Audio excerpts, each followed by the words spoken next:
வணக்கம். சிதைக்க உணவே மருந்து மருந்தே உணவு. பகல்ல வெயில், இரவானா அதாவது சாயங்காலம் நேரம் ஆனால் மழை.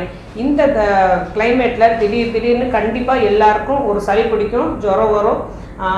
அந்த சளி இருமலாக மாறும். ஒரு உடம்புல ஒரு டயர்ட்னஸ் எப்போதுமே இருக்கும். இதுக்கு காரணம் என்னென்னு அப்படின்னா, வெயிலில் விட டக்குனு நல்லா வெயில் காஞ்சிட்ட பிறகு உடனே மழை பெய்யும் போது நிலத்தில் உள்ள அவ்வளோ கெட்ட மைக்ரோ ஆர்கனிசமும் தழைத்து வளருவதற்கு ஏதுவான சீதோஷ நிலை இதுதான்.